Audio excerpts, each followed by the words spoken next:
Good morning, everyone. Today I want to present a case of metabolic acidosis with a twist, autoimmune overlap syndrome in a young female. My patient, a 30-year-old female, hypothyroid, presented with sudden onset quadriparesis. He had history of fatigue and constitutional leg cramps for last 1 month.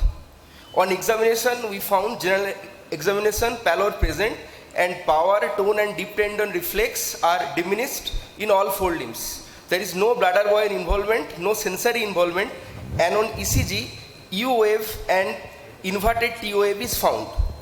So we done a ABG. Here it is clearly seen that bicarbonate is 8.3.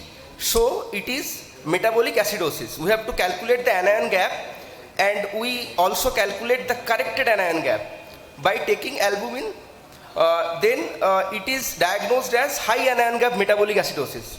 But here lies the complexity. The complexity is that we have to calculate the delta ratio, which is come out to be 0.46, which is less than 1. Then if it is less than 1, then there is 2 components. One is high anion gap, one is normal anion gap. And if there is normal anion gap, in further evaluation, urinary anion gap is positive plus 10.2. Then there is 2 possibility. There is possibility of RTA. It may be proximal, it may be distal. So in my case it is distal because urine pH is 8 and 24-hour urinary calcium is 374 milligram per day. We do other biochemical investigation. Potassium is of lower limit.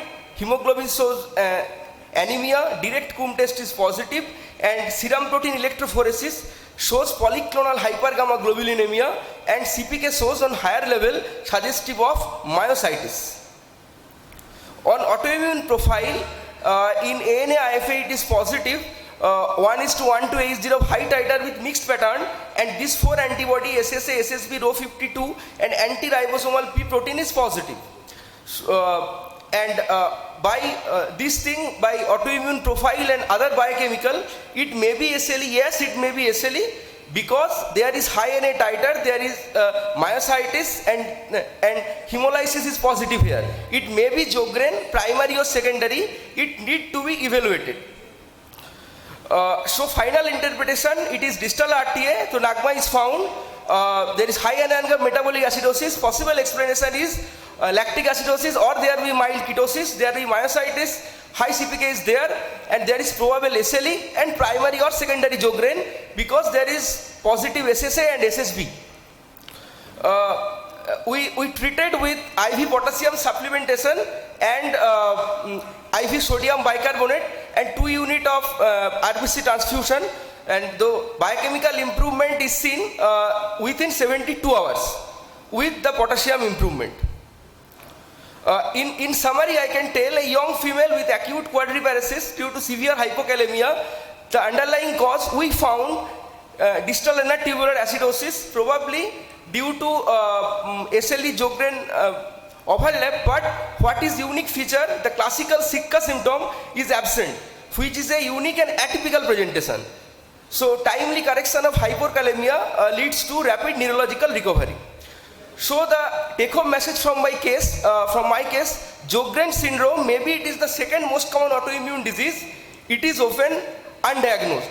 Rather than in day-to-day practice, the periodic hypokalemic paralysis, it is a less common entity. Often it is overdiagnosed.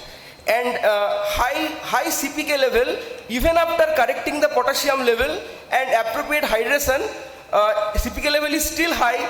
It strikes the high suspicion of marked myopathy, which need to be further evaluated. And at last, I can tell overlap syndrome can present with serious clinical manifestations. Thank you.